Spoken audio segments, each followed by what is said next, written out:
Hi, my name is Mr. Anderson, and I am mean to people on the internet. I usually try to be polite about it, though. I am a lawyer, so I tend to adapt a lot of cross-examination techniques and, some of the different tools that we use as lawyers to make people face the truth. And on my channel, I try and adapt those and teach them to you guys so you can use them in your own debates. Today, we're going to be talking about a very important debate technique that can be used, that is very applicable in debates and not just in cross-examinations. And it's what I call pulling the tooth, or extracting the venom, or something like that. I don't know, like, I'm just making these names up, right? Like, a lot of this stuff is, they don't have official names. These are just things that we do, right? But what I'm talking about here are situations where you're doing well, you're starting to make some progress, and the other person is starting to, I guess, feel the pain of, of debating you, and they try to derail the conversation, and they try to, avoid whatever point it is that you're trying to make by deliberately insulting you. And you'll find that, in fact, if you sort of take a step back and you think about it, a lot of the insults that fly in debates are insults where the person isn't actually, like, they're doing this on purpose as a tactic to try and throw you off.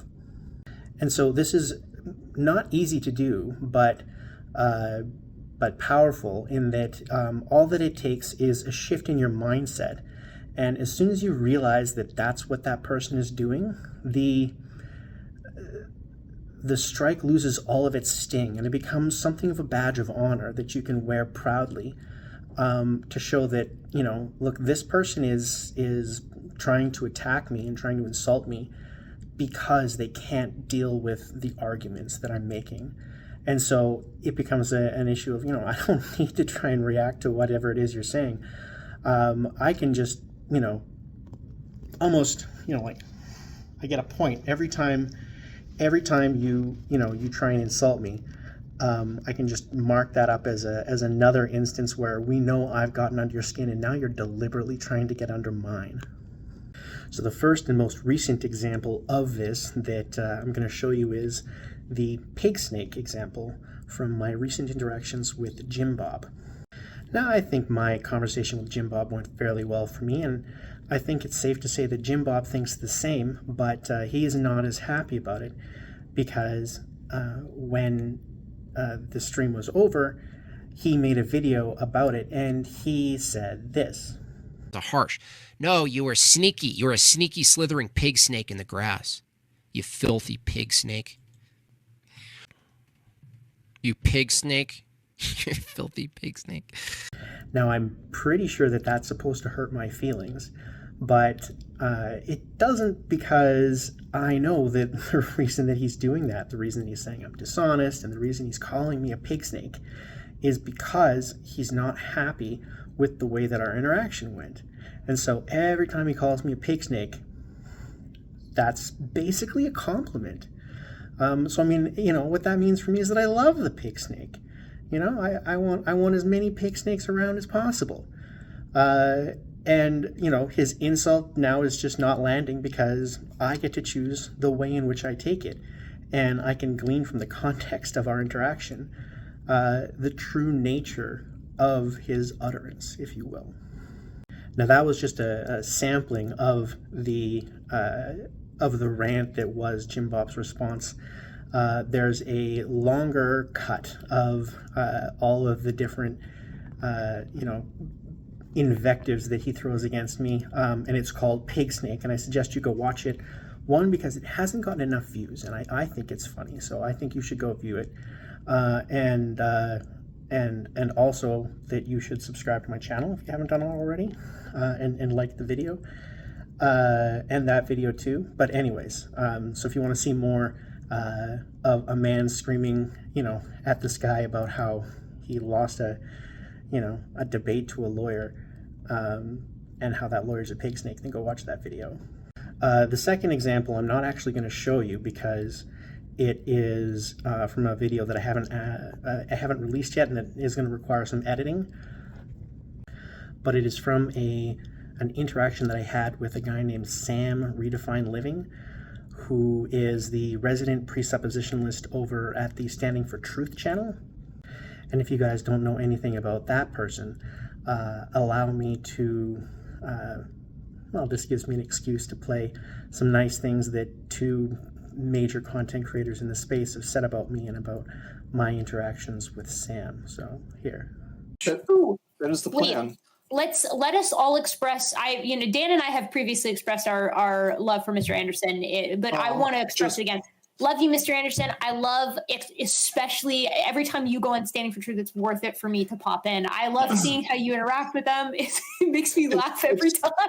Hilarious. And I also love especially how those of us that have interacted with Sam, Defining Truth, nobody handles that asshole better than Mr. Anderson. Nice. And, I am privy to the information that Mr. Anderson is actually starting a YouTube channel so he can do his own thing. I'd say good nice.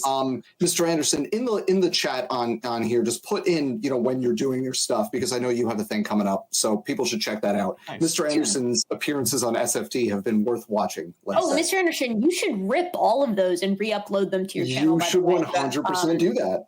And premiere them, and I'd love to boost that.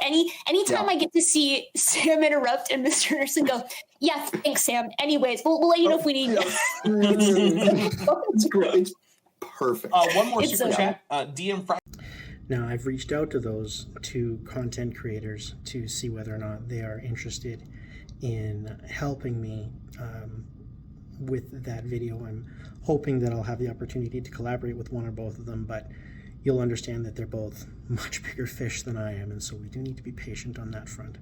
But at any rate, the story is that at some point, Sam calls me sloppy, and I say, look, Sam, I don't really like it when you say that. And then Sam just started saying it all the time. It was like everything. I kind of went, oh, I understand what's happening right now. And it stopped being offensive to me because I knew that this wasn't about him actually having any kind of an opinion on me. It was just a way to kind of get under my skin. And now people can call me sloppy all they want. And I know for a fact that every time I hear that word, it's because they're uncomfortable. It's not because I'm uncomfortable. The third example that I'll give you is actually from my debate with Dr. Kent Hovind, when this is the second debate, mind you. Now, you can't actually see this in the debate because it was removed by SFT at my request. They're the same kind of animal. A 4-year-old will tell you that. So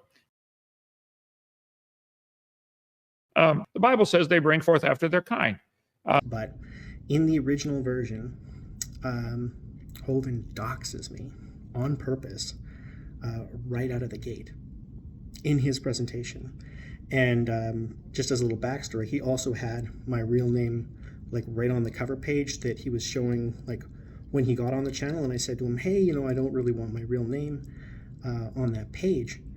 And he said, oh, took it down. And then immediately in his presentation started doxing me again. And I was like, yeah, well, that was on purpose.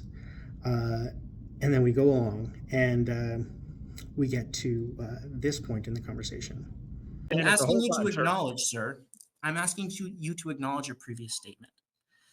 So, were you being truthful with me then? I try to always be truthful. You're not even truthful about your name. Go ahead.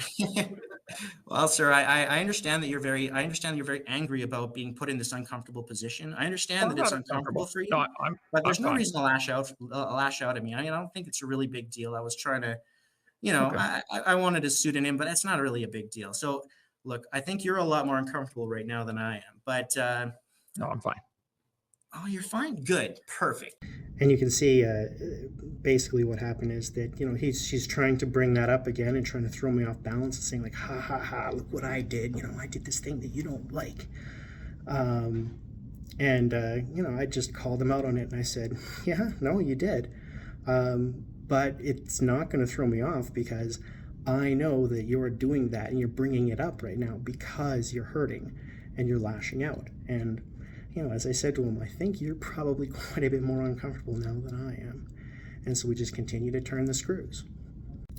So overall, I guess what I'm trying to impart is that, you kind of have to cultivate this implacable demeanor, this idea that, nothing's really going to rattle you. And sometimes one of the ways to do that is, when somebody deliberately insults you and flagrantly insults you, is just remember, like, they're doing that on purpose because you're doing well. So every time you hear one of those insults flying your way, it's a badge of honor. It means that you're under their skin and they're trying to get under yours. That means that it doesn't hurt you. It doesn't sting. The venom is gone from the snake. And that's what I want to impart to you guys.